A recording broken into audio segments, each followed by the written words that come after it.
আসসালামু আলাইকুম। সবার আগে বাছাই করা 10টি আন্তর্জাতিক খবর জানিয়ে দেব। প্রথমেই থাকছে শিরোনাম। তবে তার আগে অনুরোধ থাকবে ভিডিওটিতে একটি লাইক দিবেন।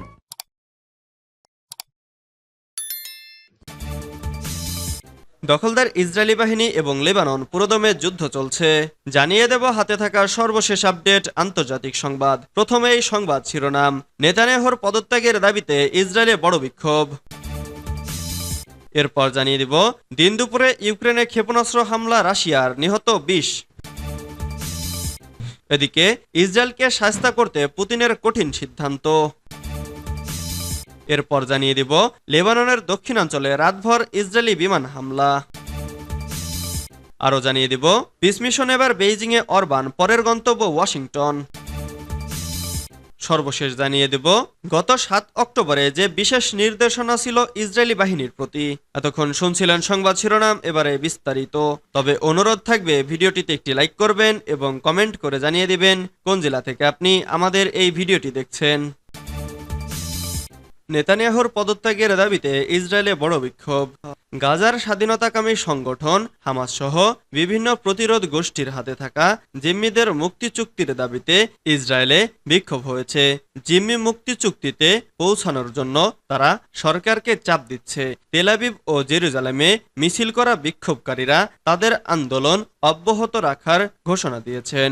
2023 সালের 7 অক্টোবর ইসরায়েলে হামলা চালিয়ে প্রায় 250-র মতো ইসরায়েলিকে জিম্মি করে গাজায় নিয়ে আসে হামাস। এরপরই গাজায় নির্বিচার হামলা শুরু করে ইসরায়েল। ইসরায়েলের প্রধানমন্ত্রী বেনিয়ামিন নেতানিয়াহু হামাস নির্মূল ও জিম্মি মুক্তি করার প্রতিশ্রুতি দেন। তবে দীর্ঘ 9 মাস শেষ হতে চললেও নেতানিয়াহু তার লক্ষ্য অর্জন করতে পারেননি। ইসরায়েল জুড়ে জিম্মি মুক্তি আন্দোলন আরও জোরালো হচ্ছে।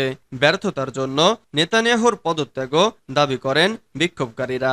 তারা বলছেন গাজায় যুদ্ধবিরতি ও জিম্মি মুক্তি নিশ্চিত করতে না পারলে নেতানিয়াহু যেন পদত্যাগ করেন। ইসরায়েলের 2টি বড় শহরে বিক্ষোভকারীরা সড়ক অবরোধ করেন। তেল আবিবে সড়ক অবরোধ থেকে বিক্ষোভকারীদের সরিয়ে দিতে পুলিশ জলকামান ব্যবহার করেছে। ইসরায়েল বলছে গাজায় এখনো আটক আছেন 116 জন। ইসরায়েলি সেনাবাহিনীর দাবি 42 জিম্মি মারা গেছেন। দিন দুপুরে ইউক্রেনে ক্ষেপণাস্ত্র হামলা রাশিয়ার, নিহত 20। সোমবার দিন দুপুরে ইউক্রেনের রাজধানী কিয়েভ এবং অন্যান্য শহরে ক্ষেপণাস্ত্র হামলা চালিয়েছে রাশিয়া। হামলায় ইউক্রেন জুড়ে কমপক্ষে 20 জন নিহত হওয়ার খবর জানিয়েছে আল আরাবিয়া। ইউক্রেনের কর্মকর্তারা বলছেন এই হামলায় কিয়েভের এক শিশু হাসপাতাল ধ্বংসস্তূপে পরিণত হয়েছে। ইউক্রেনের প্রেসিডেন্ট ভলোদিমির জেলেনস্কি জানিয়েছেন যতটা সম্ভব প্রাণহানি কমিয়ে আনতে সব সংস্থাগুলো কাজ করছে। রুশ বাহিনী বিভিন্ন শহর লক্ষ্য করে 40টির বেশি ক্ষেপণাস্ত্র নিক্ষেপ করেছে। হামলায় বিভিন্ন শহরের অবকাঠামো, বাণিজ্যিক ও আবাসিক ভবন ক্ষতিগ্রস্ত হয়েছে। কিয়েভ শহরের মেয়র ওলেকজেন্ডার ভিলকোল কর্তৃপক্ষ জানিয়েছে রাজধানীতে হামলায় 7 জন নিহত এবং অন্তত 25 জন আহত হয়েছে। অন্যদিকে জেলেনস্কির শহর ক্রিভি রিহে 10 জন এবং 31 জন আহত হয়েছে। দনেৎস্কের আঞ্চলিক গভর্নর জানিয়েছেন পূর্ব ইউক্রেনের পোক্রোভস্কে ক্ষেপণাস্ত্র হামলায় 3 জন নিহত হয়েছে। ইসরায়েলকে শায়েস্তা করতে পুতিনের কঠিন সিদ্ধান্ত। কথায় আছে ঘুমন্ত সিংহকে জাগাতে নেই, কিন্তু ইসরায়েল যেন সেই কাজটি করেছে। তারা ইউক্রেনকে প্যাট্রিয়ট ক্ষেপণাস্ত্র দেওয়ার ইঙ্গিত দিয়ে যেন ঘুমন্ত সিংহকে জাগিয়ে তুলেছে। ইসরায়েল এমন ইঙ্গিত দেওয়ার পর এবার কঠিন সিদ্ধান্ত নিয়েছেন রাশিয়ার প্রেসিডেন্ট ভ্লাদিমির পুতিন। মূলত 30 বছরেরও বেশি সময় আগে যুক্তরাষ্ট্রের কাছ থেকে 8টি প্যাট্রিয়ট ক্ষেপণাস্ত্র প্রতিরক্ষা সিস্টেম কিনেছিল ইসরায়েল। এই সিস্টেমগুলোর সবই M901 PSC-2 ব্যাটারি মডেলের। কিন্তু গত এপ্রিল মাসে ইসরায়েলের প্রতিরক্ষা মন্ত্রণালয় ঘোষণা দেয় পুরনো হয়ে যাওয়ায় এই সমরাস্ত্রগুলো আর ব্যবহার করবে না তাদের সেনাবাহিনী। এগুলোর স্থানে আনা হবে নতুন আধুনিক ক্ষেপণাস্ত্র প্রতিরক্ষা ব্যবস্থা।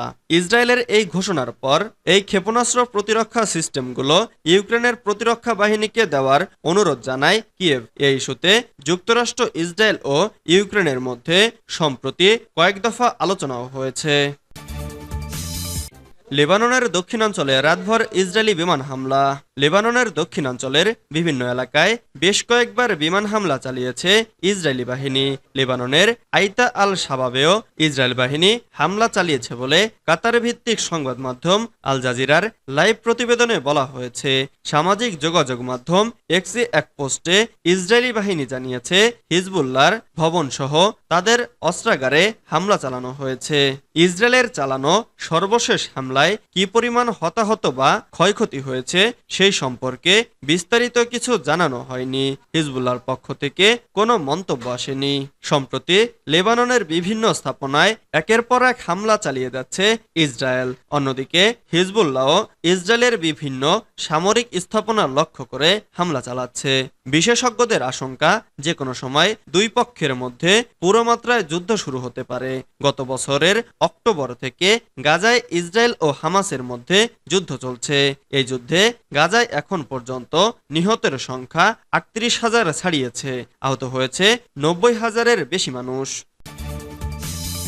পিস মিশনে এবার বেইজিংয়ে অরবান, পরের গন্তব্য ওয়াশিংটন। কিয়েভ এবং মস্কো সফরের পর এবার বেইজিং সফর করছেন হাঙ্গেরির প্রধানমন্ত্রী ভিক্টর অরবান। তার এই সিরিজ সফরকে বলা হচ্ছে শান্তি ফেরানোর মিশন। আল আরাবিয়া সোমবার এক প্রতিবেদনে জানিয়েছে বেইজিং সফর শেষে ওয়াশিংটনে যাবেন অরবান। যদিও অরবানের ওয়াশিংটন সফর নিয়ে আনুষ্ঠানিক কোনো মন্তব্য করেনি হাঙ্গেরি সরকার। ১ জুলাই ইউরোপীয় ইউনিয়নের কাউন্সিলের ৬ মাসের সভাপতিত্ব গ্রহণ করেছে হাঙ্গেরি। তারই অংশ হিসেবে শুরুতে টানা সফরে বের হয়েছেন দেশটির প্রধানমন্ত্রী ভিক্টর অরবান। ইউরোপীয় কমিশন গত সপ্তাহে নিশ্চিত করেছে যে চীনে তৈরি বৈদ্যুতিক যানবাহনের আমদানিতে শুল্ক আরোপ করবে তারা। তার আগে অরবানের বেইজিং সফরকে গুরুত্বপূর্ণ ভাবা হচ্ছে। সোমবার সামাজিক যোগাযোগ মাধ্যম এক্সে বেইজিংয়ে পৌঁছার কথা নিজেই নিশ্চিত করেছেন অরবান। শান্তি আলোচনার জন্য ইউক্রেন এবং রাশিয়ার পর এটি তার তৃতীয় কোনো দেশে সফর। এক্স হ্যান্ডেলে অরবান লিখেছেন, তৃতীয় পিস মিশন বা শান্তি আলোচনার জন্য চীন সফর করেছেন তিনি। গত ৭ অক্টোবর যে বিশেষ নির্দেশনা ছিল ইসরায়েলি বাহিনীর প্রতি। গত ৭ অক্টোবর হামাসকে ঠেকাতে হ্যানিবল নির্দেশিকা অবলম্বন করেছিল ইসরায়েলি বাহিনী। রোববার ইসরায়েলি সেনা ও ঊর্ধ্বতন সেনা কর্মকর্তাদের সাক্ষাতের ভিত্তিতে এমন তথ্য জানিয়েছে স্থানীয় গণমাধ্যম হারেতস। হ্যানিবল নির্দেশিকা ইসরায়েলের একটি বিতর্কিত সামরিক নীতি। এর মূল কথা হলো যে কোনো মূল্যে শত্রুর আক্রমণ রোধ করা, সেজন্য সীমিত ও অপ্রমাণিত তথ্যেও গ্রহণীয় হয়। ইসরায়েলি সৈন্য এবং উচ্চপদস্থ সেনা কর্মকর্তাদের সাক্ষাতের ভিত্তিতে সংবাদ মাধ্যমটি বলেছে, গত অক্টোবরে হামাসের নজিরবিহীন হামলার সময় ইসরায়েলি সেনাবাহিনী সীমিত এবং অপ্রমাণিত তথ্য দিয়ে সিদ্ধান্ত নিতে শুরু করে। এ সময় একটি আদেশ জারি করা হয়, একটি গাড়িও যেন গাজায় ফিরে যেতে না পারে। সূত্র আল জাজিরা।